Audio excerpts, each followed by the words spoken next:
कवि सम्मेलन देख देख के घर की शीला देवी को शेरो शायरी का बुखार चढ़ गया था।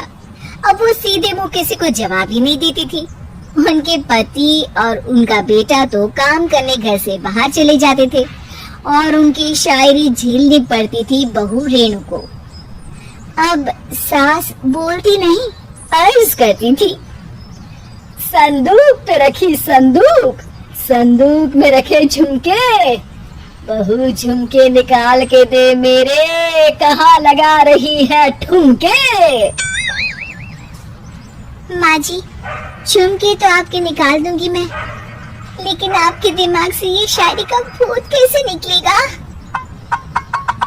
छोटे लोग नहीं समझेंगे, शायरी है शौक बड़ा, तू अपने काम से काम रख, मेरे काम में मत टांग अड़ा।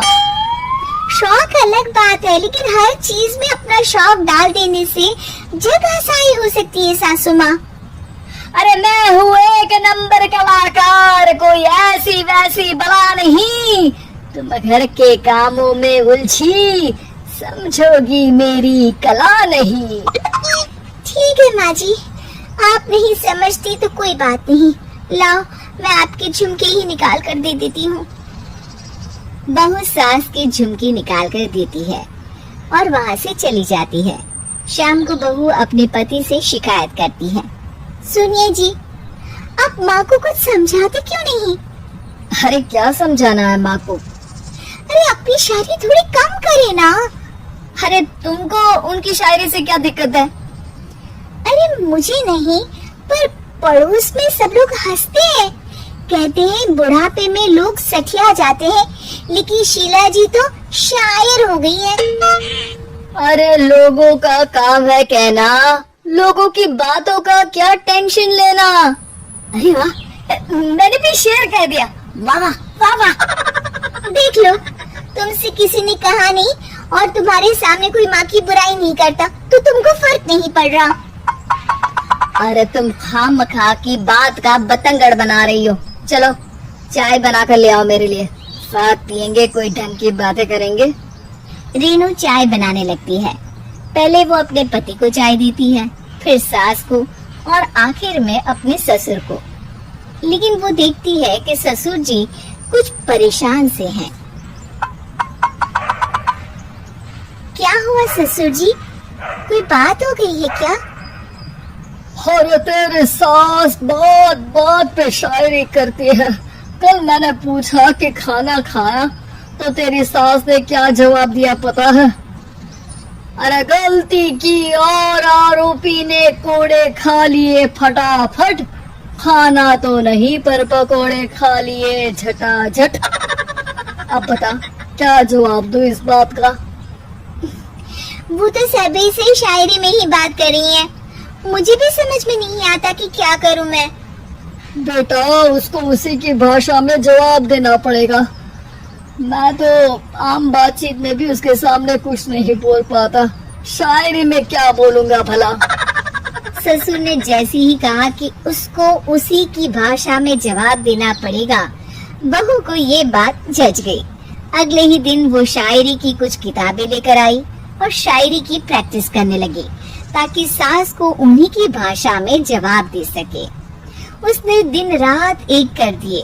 एक दिन सब साथ में बैठकर टीवी देख रहे थे, तभी रेणु सबके लिए बिरयानी बनाकर लाती है, लेकिन सास को बिरयानी भाती नहीं। कौवा करता काऊ काऊ, चिड़िया बोलती ची ची, इतना खराब बिरयानी बनाई है कि मुंह से निकले छी छी। बस इसी मौके का तो बहू को इंतजार था, क्योंकि अब बहू सास को उसी की भाषा में जवाब देने के लिए तैयार थी। माँ जी हमको अपनी ये बेकार शायरी ना सुनाइए, जैसी भी बनी है बिरयानी चुपचाप खाइए। ससुर जी और रेणु के पति ने रेणु का जवाब सुनते ही जोर से ताली बजाई और सास ने जब रेणु का शायराना जवाब सुना तो उनके गले में बिरयानी अटक गई। बहू ने एक और शायरी का तीर छोड़ा। शायरी में बहू के सामने सास हो जाएगी ढेर, क्योंकि सास मारेंगी एक शेर तो बहू मारेगी 1.25 शेर। सास को छोड़ के सब वाह वाह करने लगते हैं। आज पहली बार सास को नहले पे दहला मिला था और रेणु ने सास का मुंह चुप करा दिया था। अगले दिन रेणु का पति उससे कहता है, अरे वाह, तुमने तो माँ की बोलती ही बंद कर दी, मजा आ गया। अब मेरे लिए कुछ बना दो, खाकर मैं काम पर चला जाऊं। शायरी ही है मेरा जीवन, वही करूंगी जी भर के। नौकरानी रख लो कोई, काम नहीं करूंगी मैं घर के।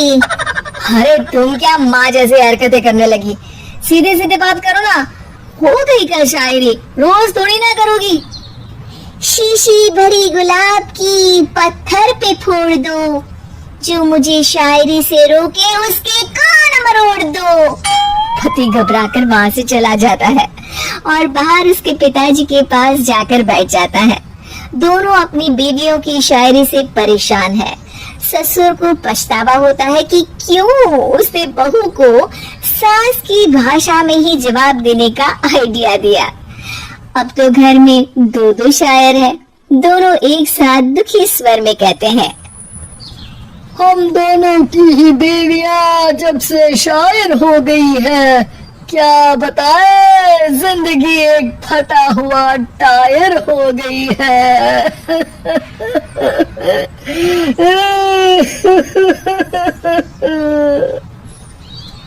हम दोनों की ही बीवियां जब से शायर हो गई है, क्या बताए जिंदगी एक फटा हुआ टायर हो गई है।